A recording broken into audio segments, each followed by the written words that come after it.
Um, yeah, it's been a while. Just having a walk around my garden. Hey, I'm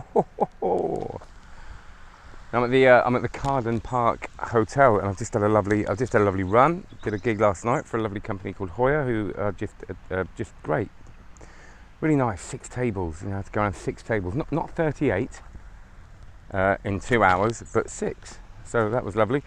But anyway, I've been thinking. Well, I haven't done a recording for a while, and which has been weird because I got into that state again, which I do again with writing and any aspect of my work. Really, is if I don't do it for a while, I start getting riddled with self-doubt and overthinking the situation. And of course, this is not really a thoughts process. This is a doing process.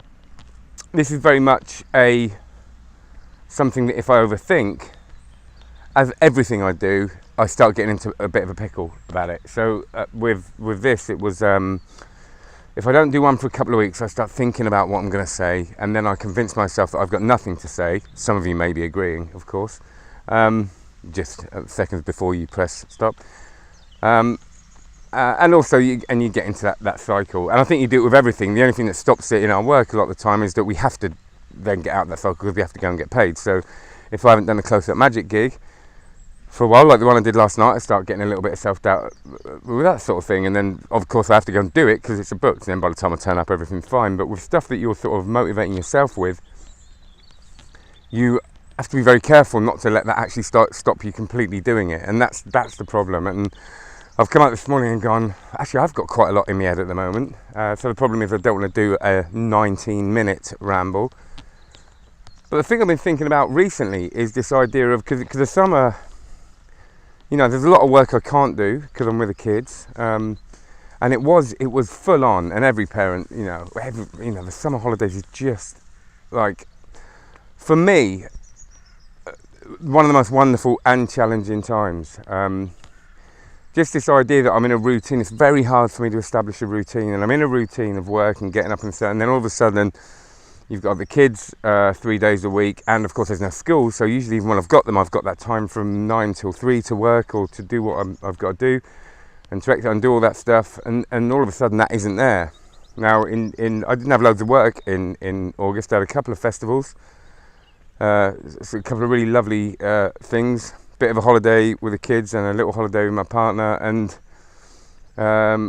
I had a lot to work on because September's a big month for me. I mean, we're halfway through it now, and it's massive. There's 3 ILM courses I'm running, another course I'm starting in October, but I'm working towards that now. Running, there's different work stuff. I ran my magic show. I did a keynote talk that I had to put together. So a lot of stuff riding on this month. And in my head, I looked at August and thought, well, I've got a lot of time to work on it. And of course, I didn't have. And so I found myself in a bit of a panic, and when September came along and the kids went back to school, it was almost like looking round. It almost felt like my house had been. But you know the things you see on telly, and I might have experienced it, and I haven't, luckily.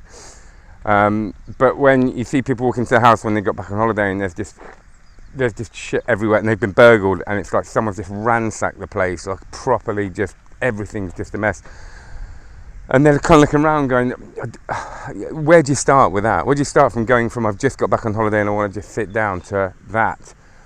And there's just so much to do. There's just detritus everywhere, and there doesn't seem to be a starting point.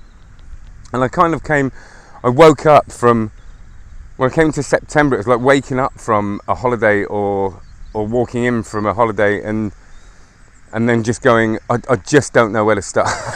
It's like the detritus in my head I had to sort through, and there was just so much to start working on, and it was just that sort of when you just stop, that analysis paralysis, when you just kind of like, you almost can't overthink it at that point. You've got a list. And so what I did is I listed all the things I've got to do and just started on one of them, tried to prioritise, but they were all a priority, and you've got to start chipping away at it. And I think that's the difficulty.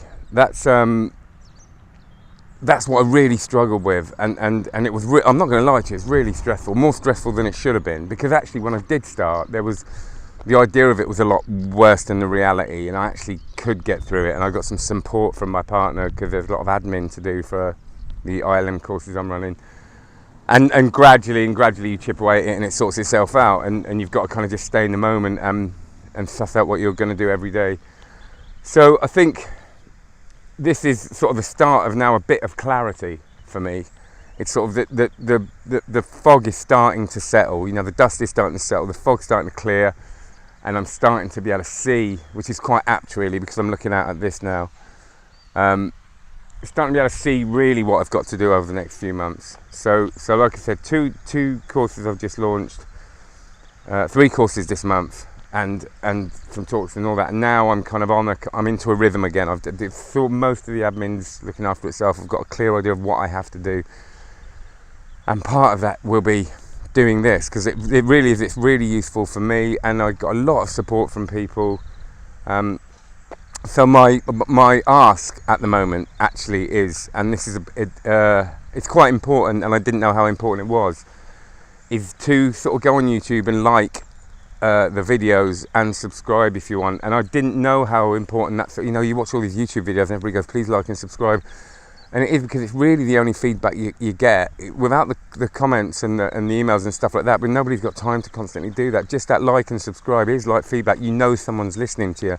And it's the same when you write a blog, and it's like a conversation. If you ever try to have a conversation with someone that just isn't engaging, after a while it's just like you've got a cotton wool in your mouth. You can't really talk, and it doesn't really work. So that like and subscribe thing, and sharing, and people listening to me, you know, and because I know people do like it, so if you like it, then hopefully you'll know someone that will. And if you don't like it, that's totally fine, because, you know, who's got that sort of time to watch this kind of thing? But yeah, so or some people haven't got time to watch this kind of thing. So thank you very much for listening. This is a proper rambly one, but it's the start of a sort of a process now again. So thank you very much. Have a lovely rest of September. I'm going to go and wander around my grounds again, and enjoy your day.